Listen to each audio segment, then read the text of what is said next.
하나님께서 오늘 우리에게 주신 말씀은 마태복음 3장 1절서부터 12절의 말씀이 되겠습니다. 마태복음 3장 1절서부터 12절의 말씀입니다. 우리 다 같이 함께 읽겠습니다.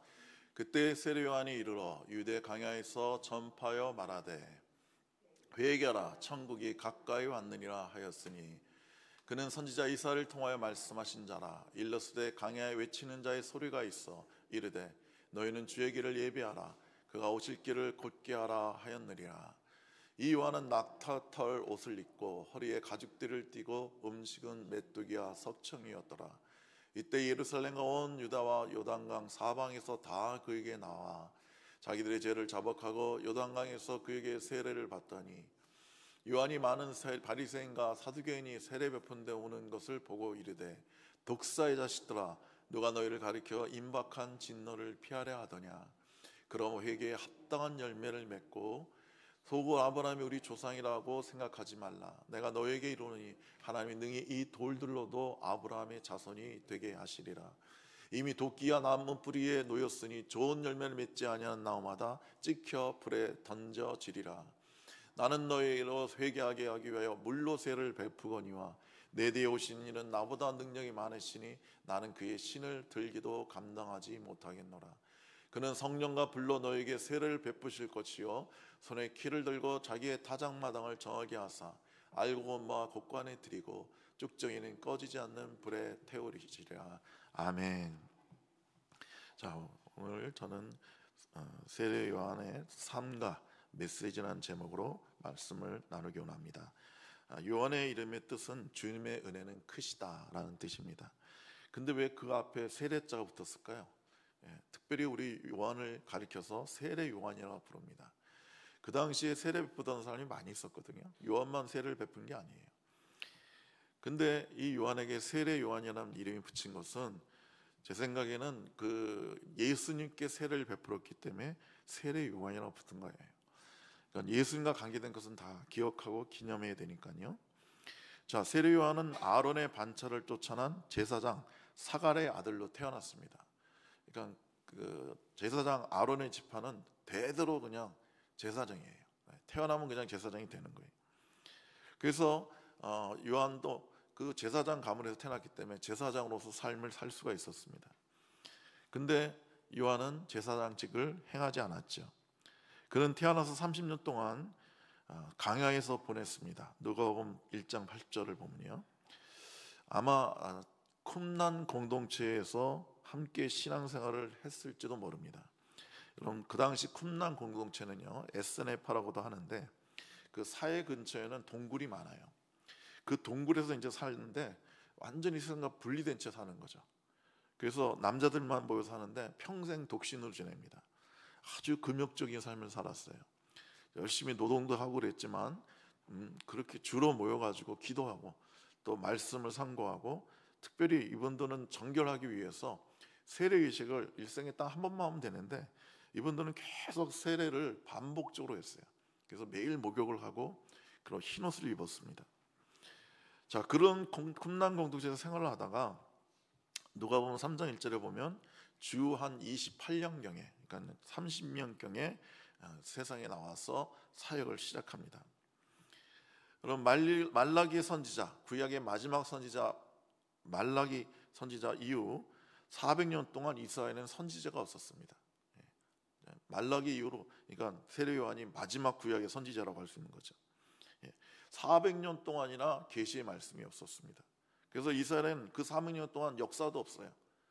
기록된 역사가 없습니다. 그래서 주변 나라의 역사를 통해서 이스라엘의 정황이나 상황을 추측할 뿐이지 기록된 말씀이 없습니다. 책이 없어요.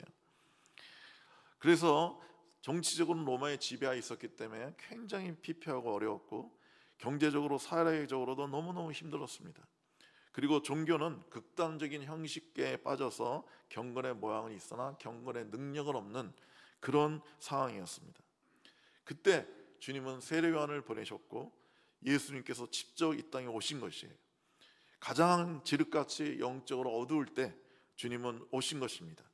그것은 인간의 죄 때문에 좌절하고 포기하지 않으시는 우리 주님의 사랑을 우리에게 보여주기 위해서였습니다. 여러분, 우리 주님의 사랑은 절대 포기하지 않죠. 여러분을 포기하지 않습니다. 주님의 사랑은 여러분에게 대해서 실망하지 않습니다. 자, 이 세례요한에 관해서 예수님이 하신 말씀이 있어요. 마태복음 11장 11절에 여자가 낳은 자 중에 세례요한보다 더 큰 이가 없다 그러셨어요. 그러니까 여자가 낳은 자 중에 제일 큰 사람은 세례요한이라는 거예요. 왜 세례요한이 여자가 낳은 중에 제일 큰 자일까요? 구약의 마지막 선지자로서 영광의 주님을 직접 보고 증거했기 때문에 그는 여자가 낳은 자 중에 가장 큰 자예요. 그러니까 구약의 선지자들은 다 예수님이 오실 것을 예언했죠. 근데 아주 먼 데서, 먼 세월에서 예언을 했어요. 근데 예수님을 바로 앞에서 보면서 예언한 사람은, 말씀을 선포한 사람은 바로 세례요한이에요. 그래서 가장 위대하다는 것입니다. 여러분, 우리의 위대함은요, 인간 존재 자체 안에 있는 능력이나 타고난 재능이나 성품에 의해서 결정되는 것이 아닙니다. 우리가 열심히 노력해서 위대한 것을 이루면 그때 위대한 사람이 되는 게 아니에요. 여러분, 우리의 위대함은요, 주님과 어느 정도 가깝냐에 따라서 결정되는 겁니다. 우리가 주님과 함께 있으면 결코 우리는 작은 사람이 될 수가 없어요. 주님과 가까이 있으면 우리는 위대한 하나님의 사람, 하나님의 놀라운 능력과 권능으로 위대한 일을 행하는 사람이 되는 것입니다. 그래서 요셉 한 개인이었지만 그가 늘 주님과 동행하고 주님의 그 거룩한 임재 가운데 있을 때 그는 한 나라와 여러 나라를 구하는 그런 놀라운 위대한 일을 하게 되었던 것입니다. 물론 이 세례요한이 여자가 낳은 자 중엔 제일 큰 자지만 주님이 또 뭐라고 그랬죠? 한 나라에서는 가장 작은 자라고 그랬어요. 그건 뭔 말일까요? 그러니까 신약 시대가 이제 돼서 이제 성령께서 모든 사람을 10년간 와 계시잖아요. 그러면 그 10년간 와 계신 사람들은 정말 하나님의 놀라운 사람이 되는 거예요. 성령의 사람이 되는 거예요. 세례 요한에게도 성령이 임하진 않았죠. 그러니까 그가 이제 잠시 성령의 능력으로 충만하긴 했지만 성령이 그 안에 내주하지는 않으셨어요. 그렇기 때문에 세례 요한이 여자가 낳은 자 중에 가장 큰 자지만 성령으로 난 자들에 비하면 작은 자가 되는 것입니다. 자, 요한의 삶을 우리 4절에서 보여주고 있는데요. 그는 낙탁 털옷을 입고 허리에는 가죽띠를 띠고 그가 먹는 음식은 메뚜기와 석청이었습니다. 석청은 이제 돌 사이에 나는 그런 꿀을 의미합니다. 자연산 꿀이에요. 요한은 제사장의 아들이었기 때문에 굉장히 부유하고 편하고 아주 화려하게 살 수가 있었습니다. 근데 그 모든 것을 거부하고 광야로 들어가서 평생 청빈하게 살았어요. 그의 삶의 화려함이나 사치는 전혀 찾아볼 수가 없습니다. 그가 입던 옷, 먹은 음식은 인위적인 것이라는 건 하나도 없고 모두 자연산이고 소박한 것들입니다. 그러니까 요한은 전도자로서, 예언자로서, 선지자로서 호화롭고 사치하여 현실에 만족하며 살지 않았습니다. 그렇기 때문에 그가 회개하라 천국에 가까웠다 외칠 때 그의 메시지는 강력한 거였어요. 왜냐하면 그는 삶으로도 외쳤기 때문에 그런 거예요. 그런 삶 자체가 세상을 살아가지 않고 영원한 천국을 바라보며 메시지를 전했기 때문에 그의 메시지는 강력한 거였어요. 그래서 그 뜨거운 광야에서 외쳤는데도 온 사방에서, 예루살렘에서 온 사방에서 그에게 나왔다고 오늘 성경은 기록하고 있습니다. 물론 일부 대형교회나 그 교회 목회자들의 지나치게 화려함과 그 사치는 세상의 비판도 받죠. 저도 얼마 전 옛날에 그 우리 9시 뉴스에 그 우리 서울의 강남의 대형교회 목사님 차가 벤틀리 차가 있는 걸 이렇게 찍으면서 이렇게 담임 목사가 화려한 차를 몬다고 그러는데 제가 봐도 좀 심하더라고요. 차라리 다른 차면 좀 봐줄 만한데 벤틀리는 너무 비싼 차잖아요. 5억, 6억 이렇게 하는 차를 목사가 탄다는 것에 대해서 비판을 하는데 저도 약간 좀 동감하는 부분이 있었습니다. 여러분, 우리 교회는, 우리 성도들은 검소하고 수수한 삶을 살면서 복음을 전할 때 그의 삶과 메시지에 일치된 강력한 전도가 되는 것입니다. 그래서 우리 성도들은 하나님께서 축복해 주셔서 우리에게 많은 부유한 물질이 있고 풍성한 물질이 있어도 그것을 다 누리는 게 아니에요. 그것을 우리가 검소하게 살면서 그것을 사람을 살리는데, 복음 전하는데 그 물질을 쓸 때 하나님께서 우리를 통해서 귀한 역사, 사람을 살리는 역사를 일으켜 줄 줄로 믿습니다. 자, 그의 메시지는 아주 단순했어요. 회개해라. 천국에 가까웠다. 회개해라. 너희가 천국에 들어가려면 회개해야 된다 하면서 회개를 외쳤습니다. 기독교는 회개의 종교예요. 무조건 정한수 떠놓고 막 빌고 빌면 복을 주시는 그런 종교가 아니에요. 하나님은 아무리 빌고 빌어도, 아무리 재물을 많이 바쳐도 회개하지 않으면 절대 그 사람을 받아주지 않고 복을 주시는 분이 아니에요. 여러분, 회개는 스스로 뉘우치는 것이나 철저한 반성과 각오로 마음을 새롭게 다지는 게 아니에요. 여러분, 회개는 하나님께서 주시는 거고, 그 회개를 통해서 우리가 하나님과의 관계가 회복되는 것이고, 우리의 죽었던 영이 살아나는 거예요. 그리고 회개의 가장 중요한 것은 내가 하나님께 용서함 받았다는 확신을 얻을 수 있는 거예요. 가룟 유다도 후회했어요. 반성했어요.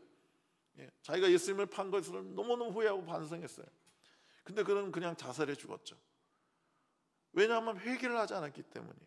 그가 하나님 앞에 나가서 하나님, 내가 잘못했습니다. 우리 예수님을 내가 팔아먹었습니다. 나를 용서해 주십시오. 용서해 주십시오. 불쌍히 주시오 하고 부르짖었더라면 그는 아마 용서함 받고 그의 삶이 회복되었을지도 몰라요. 근데 그는 회개하지 않았어요. 하나님께 기도하지 않았어요. 그냥 계속 본인이 괴로워하고 반성하고 후회하다가 그냥 자살해 죽은 거예요. 이 베드로도 똑같이 예수님을 부인했죠. 아니, 예수님을 팔아먹은 거나 예수를 부인한 거나 뭐가 그렇게 차이가 나요? 제가 볼 땐 베드로가 부인한 게 가룟 유다의 죄보다 어떻게 보면 더 큰 죄예요. 근데 베드로는 회개했죠. 하나님, 나를 용서해달라고, 다시 한번 나를 불쌍해달라고. 그가 하나님 앞에 철두철미하게 통곡하며 기도했을 때 하나님은 그의 기도를 들어주셨고 그를 용서해 주셨어요. 용서의 확신을 주셨어요.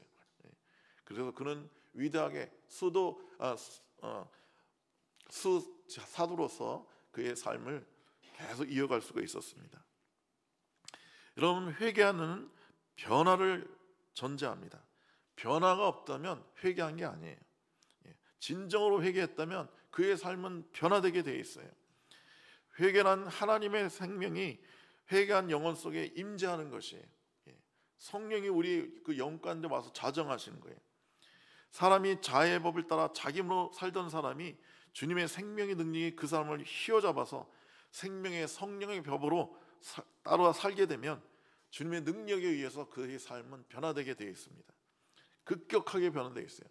아무리 악했던 사람도, 아무리 천박했던 사람도, 아무리 사악했던 사람도 놀랍도록 변화돼서 하나님의 존귀한 자녀로 살게 된단 말이에요. 그래서 초대교회 때는요, 그런 논쟁이 있었대요. 제가 아주 그 교회사를 보면 재밌는 논쟁인데, 그러니까 남편이나 아내가 예수를 믿고 회개하잖아요. 그러면 이혼해야 되지 않나, 그런 논쟁을 했어요. 초대교회에서. 왜 그런 논쟁을 했냐면, 회개하면 완전히 사람이 바뀌어지는 거니까, 딴 사람이 되는 거니까 내가 알던 남편이나 내가 알던 아내가 아니라는 거죠. 그러니까 다른 사람이 되었으니까 이 다른 사람과 내가 계속 살면 간음을 하게 되는 거니까 이혼을 해야 되는 거 아니냐, 뭐 이런 논쟁까지 있을 정도로 얼마나 사람이 급격하게 변화되면 그런 논쟁을 했냐 이거죠. 여러분, 우리 회개하면 사람은 놀랍게 변화됩니다. 저도 처음 주님 만났을 때 저의 가장 급격한 변화 중에 하나는 내 입에서 욕이 사라졌다는 거예요. 요즘 아이들도 욕 얼마나 잘해요. 저도 그 중고등학교 때 욕을 입에 달고 살았는데 회개하고 예수님을 영접하고 나니까 갑자기 제 입에서 욕이 사라졌어요. 생각해보니까 너무 나쁜 거야. 내 사랑하는 친구들한테 걔 자식 소자식 하면 안 되잖아요. 하나님의 자녀인데, 하나님이 사랑하는 사람들인데 내가 걔의 자녀라고 욕을 하면 안 되지 않습니까? 그래서 하나님 안 하게 해주세요 기도하고 주님께 나아갔을 때 제 입에서 욕이 싹 사라졌어요. 그리고 얼마나 많은 깡패가, 얼마나 많은 흉악한 전과범들이 예수 믿고 변화됩니까? 그래서 하나님의 성직자가 되고 주의 사역자가 되는 것을 우리는 많이 봅니다. 회개라는 뜻의 헬라어는 메타노이아입니다. 이 메타노이아는 메타하고 노에어라는 말이 합쳐져서 이제 회개가 된 건데, 이 메타는 위드라는 뜻이 있어요. 그리고 노에어는 think예요. 생각하다는 거예요. 그러니까 회개란 뭐냐? 함께 생각하는 거예요.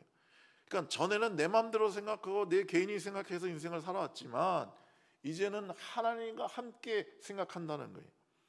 그러니까 회개라는 의미가 뭐냐? 내 마음대로 인생을 살던 사람이 이제 주님과 함께 인생을 살아간다는 거예요. 주의 인도함을 받는다는 거예요. 주의 말씀을 받는다는 거예요. 그것이 회개인 것입니다. 그러면서 8절 9절에 그 세례요한은 외칩니다. 그러므로 회개에 합당한 열매를 맺고 속으로 아브라함이 우리 조상이라고 생각하지 말라. 내가 너에게 이르노니 하나님이 이 돌들로도 아브라함의 자손이 되게 하시니라. 여러분, 이 말은 회개에 합당한 열매도 없으면서 속으로 나도 예수 믿었으니 구원받았을 것이 아니냐라고 애매모호하게 교회를 다니지 말라는 거예요. 교회는 다니지만 마음 중심에 진심으로 회개하지 않고 나도 아브라함의 자손이다, 내 죄를 용서해 주시겠지, 나도 뭐 천국 가겠지 하는 생각하는 사람은 주님은 결코 용납하지 않으십니다. 나는 교회 다니면서 예수 믿노라 하면서 지속적으로 반복적으로 죄를 짓고 형제간에 묶인 것, 잘못한 것을 풀지 않고 마음에 그 한을 품고 분노를 품고 몸만 교회에 드나드는 것은 정말 고위험한 짓이에요. 그런 사람은 교회를 아무리 다녀도 아무리 예배드려도 헌금을 해도 구원받을 수가 없습니다. 하나님은 능히 돌들로도 아브라함의 자손이 되게 하시는 분이에요. 형식적인 육신적인 혈통은 구원과 아무런 상관이 없습니다. 우리 부모님이 장로님이고 권사님이시고 나를 위해 기도 많이 하니까 뭐 나도 뭐 대충 구원 받겠지. 내 아내가 열심히 교회 다니고 새벽기도 나가고 철야기도 나가고 나를 위해서 기도하니까 뭐 나도 구원 받겠지. 이런 생각하면 안 되는 거예요. 정말 내가 회개해야 되는 거예요. 그리고 회개에 합당한 열매를 맺어야 되는 거예요. 그래야 구원받고 하나님의 백성이 되는 것입니다. 오늘 본문의 사도인과 바리새인들은 진심으로 회개하지 않으면서도 자기는 의인이라고 생각했어요. 자기는 정말 하나님의 거룩한 사람이라 생각했어요. 그래서 세례요한은 그들 향해 목숨을 걸고 아주 혹독하게 회개하라 외치죠. 7절에 보면 독사의 자식들아, 누가 너를 가르쳐 임박한 진노를 피하게 하랴. 여러분, 독사의 자식들아 거의 쌍욕이에요.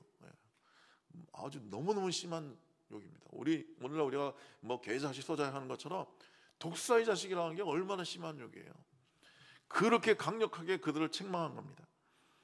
바리새인들은요, 자기 의에 빠져 사는 사람들입니다. 스스로 선하고 온전히 선줄로 생각하는 사람이에요.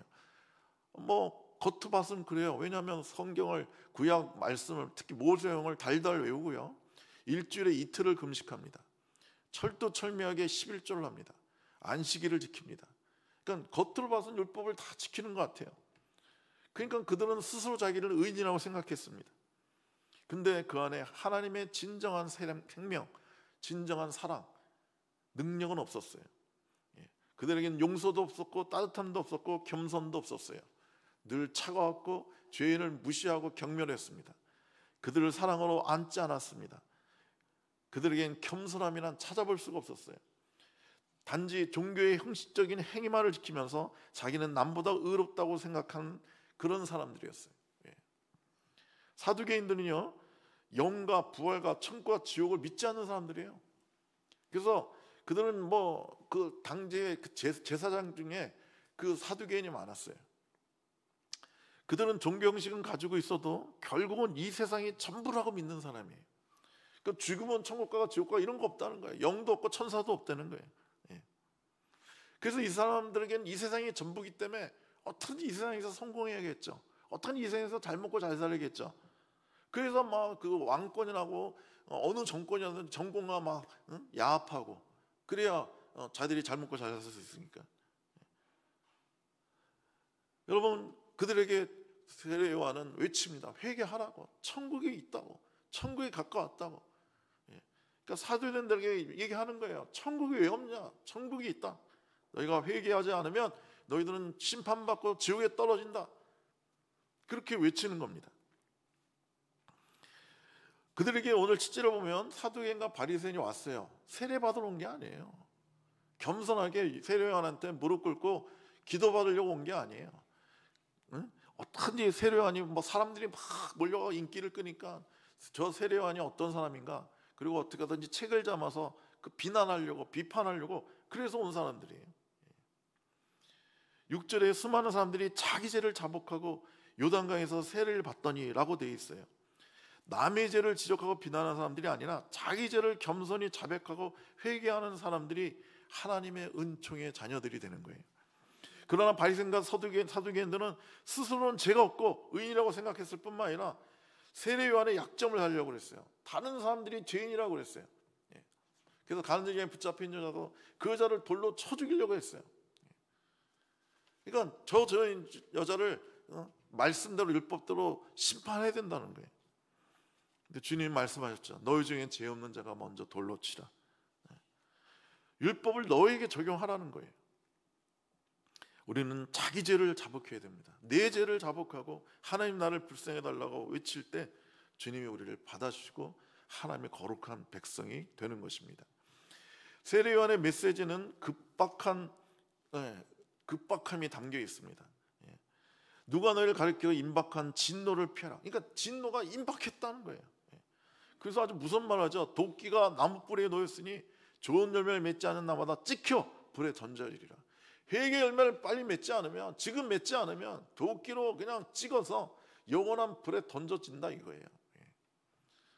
제가 재밌는 얘기 들었는데 어느 목사님이 부흥회하다가 이 말씀을 인용하려고 이렇게 인용하는데 너무 흥분해가지고 도끼가 나무 뿌리에 놓였으니 그랬어야 되는데 너무 흥분해가지고 도끼가 여러 번 맞박에 놓였으니까 회개하는 자마다 그냥 다 찍어서 그냥 불에 던져진다고 하니까 사람들이 무서워서 다 회개하더래요. 여러분 복음을 그렇게 급박하게 전해야 되는 겁니다. 주님은 열매 없는 무화과 나무를 저주하셨죠. 그러니까 바로 말라버립니다. 우리가 열매가 없다면, 회개 열매가 없다면 땅을 더 깊이 파고 거름을 주고 벌레가 안 생기도록 농부 대신 우리 주님께서 여러모로 애를 쓰실 거예요. 그런데 그래도 열매가 없다면 주님은 땅만 낭비하는 나무처럼 나무를 도끼로 찍어 불에 던지는 겁니다. 주님은 오래 참는 분이시지 영원히 참는 분이 아닙니다. 우리가 회개하지 않으면 영원히 참지 않으세요. 그래서 우리가 복음을 우리가 바로 받아들여야 되고, 우리가 복음을 전할 때도 바로 이 순간 이 자리에서 전해야 되는 겁니다. 여러분, 그 위대한 전도자 무디가 1871년 10월 8일에 집회를 하면서 마지막에 그랬어요. 여러분, 오늘 제 말을 듣고 집에 가서 깊이 생각해 보시고 내일 이 자리에서 회개하고 예수님을 영접하시기 바라겠습니다. 하룻밤 동안 생각할 시간을 제가 드리겠습니다 하고 보냈어요. 집회 끝나고 보냈어요. 근데 여러분, 역사에서 기록되는 시카고 대화재가 바로 1870년 10월 8일 날 일어났던 거예요. 그 밤에 수많은 사람이 죽었어요. 자그마치 18,000채가 불에 타 없어졌습니다. 이번에도 산불 나서 우리 경상도 지역에 얼마나 피해가 많아요. 지금 교회에서 막 모금하고 있어요. 왜냐하면 교회도 수십 채가 불타 없어졌어요. 막 100년 된 교회가 불타 없어졌어요. 10만 명 이상이 집을 잃었어요. 그래서 그 다음날 그 무디 집회를 할 수가 없었어요. 아니, 시카고 3분의 1이 다 불타 없어졌는데 집회를 어떻게 해요? 그래서 무디가 평생 이 집회를 후회했습니다. 내가 그때 그 자리에서 그 수많은 사람이 그 밤에 죽었잖아요. 그들에게 복음을 전하고 이 자리에서 주님을 영접하라고 그랬어야 되는데 왜 내가 그 다음날 하라고 그랬을까? 그래서 그 다음부터 무디는요, 절대 뭐 그 다음날 하라니 나중에 하라니 이런 소리 안 했어요. 지금 이 자리에서 이 순간 주님께 나오십시오. 회개하십시오. 주님을 믿으십시오. 이렇게 외쳤다는 거예요. 이것도 실제 있었던 일인데, 미국에서 어느 크리스찬이 이제 좋은 식당에서 이제 식사를 하는데 주님이 말씀하시는 거예요. 성령께서 너를 서브하는 그 데이브라는 그 명찰이 있잖아요. 데이브라는 그 웨이터에게 복음을 전해라. 지금 복음 전해라. 근데 이분이 황당한 거예요. 왜냐하면 이 사람 좀 바쁘게 왔다 갔다 하고 있고, 그 뭐 1, 2분 만에 복음을 전할 수 있는 것도 아니고 시간이 걸리는데 이 사람 앉혀놓고 복음을 전할 수도 없고, 좀 상황이 복음을 전할 상황이 아니지 않습니까, 주님? 근데 성령은 바로 이 시간, 바로 이 순간 전해라, 지금 전해라 계속 그러는 거예요. 근데 이 사람은 계속 상황을 보는 거예요. 이 사람 앉혀두면 저 뭐 사장한테 혼날 텐데 어떡하지? 그래서 이 사람이 타협을 했어요. 이제 좀 지나면 식당이 문을 닫으니까 문을 닫고 퇴근할 때 그때 내가 불러내서 이 사람이 복음을 전하겠다 하고 밖에 나가서 차에서 기다리고 있었어요. 자, 이제 끝나고 이제 지금 종업원들이 이제 나와서 물어봤어요. 아까 그 서빙하던 데이브라는 친구 좀 불러달라고. 내가 그분에게 할 말이 있다고. 그러니까 뭐라고 하냐면 1시간 전에 데이브가 창고에서 목을 매서 죽었다는 거예요. 그래서 그 미국 식당은 뒤쪽에 그 차들이 들락날락하는 그런 공간인데 거기서 구급차 와서 다 시신을 가지고 갔다는 거예요. 여러분, 그 사람이 체면 차리다가 상황 따지다가 예의 따지다가 한 영혼을 죽게 만든 거란 말이죠. 여러분, 주님께서 말씀하시는 바로 이 순간 이 자리에서 복음을 전해야 되는 거예요. 그 반대되는 간증도 있어요.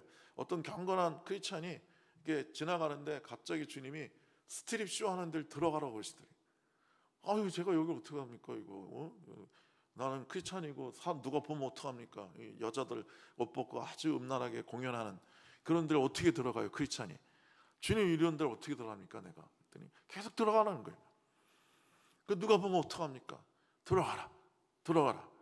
근데 이분은 좀 어느 정도 훈련이 된 분이라 순종하고 이해할 수 없는 주님의 음성이지만 들어갔어요. 그랬더니 무대 앞에서 어느 아가씨가 옷을 벗고 막 쇼를 하는 거예요. 저 여자에게 복음을 전해라. 황당하죠. 지금 막 남자들 막 옆에서 막 술 먹고 막 있고 그 여자는 막 쇼를 하고 있는데 민망하게 어떻게 복음을 전해요? 근데 이분은 갔어요. 다 가가지고 아가씨, 그러니까 자기 팁 주는 줄 알고 이렇게 오니까 하나님이 자매님을 돌아오시라고 말씀하십니다. 자매님 돌아오세요. 하나님께로 돌아오세요. 하고 복음을 전합니다. 그러니까 그 자매가 갑자기 막 닭똥 같은 눈물을 흘리면서 하나님 오라고 하시면 제가 가야죠. 더 이상 방황하지 않겠습니다. 더 이상 도망가지 않겠습니다. 하고 바로 그 자리에서 옷 갈아입고 이 전도자를 따라왔다고 하는 거예요. 저는 한번 그 청년이 옛날 지금 롯데백화점인데 옛날엔 대항백화점인가라고 있었어요. 그 앞에 그 경기도로 가는 버스가 굉장히 많이 와서 쓰는 큰 정류장이 있었습니다. 지금도 정류장 크죠. 제가 거기서 어느 목발을 짚고 있는 장애인을 전도한 적이 있어요. 근데 시간이 꽤 걸렸어요. 한 15분 정도 걸렸나? 그냥 복음을 사행리로 이제 쭉 전하니까 근데 그분이 계속 들었어요. 그리고 예수님을 영접하십시오 그랬더니 그 자리에서 영접했어요. 저 따라 기도하세요 그랬더니 기도했어요. 그러니까 그 15분 동안 그분 타야 될 버스가 안 왔는지 아니면 왔는데도 안 탄 건지는 모르겠지만 그냥 서서 그냥 했어요. 그리고 영접기도 하니까 바로 버스를 타고 그분이 가셨는데 그 상황에서 복음 전하기가 쉽지 않죠. 왜냐하면 버스가 이분 타고 가야 되니까 서서 또 전한다는 것도 쉽지 않고요. 그래도 저는 그때 주의 인도하심을 계속 전하니까 그분이 영접을 했어요. 그분은 그 이후로 어떻게 사는지 모르겠지만 저는 믿어요. 당차 천국에 가면 그분을 만날 수 있다고 믿습니다. 오늘 세례요한은 강력하게 외칩니다. 회개하라. 회개의 열매를 맺으라. 너희가 하나님의 나라에 들어가야 된다. 그렇게 외치고 있습니다. 우리는 이 외침에 우리는 순종해야 됩니다. 회개해야 됩니다. 회개에 합당한 열매를 맺어야 됩니다. 변화되어야 됩니다. 그리고 천국 백성으로서 이 땅을 살아가야 될 줄로 믿습니다. 기도하겠습니다.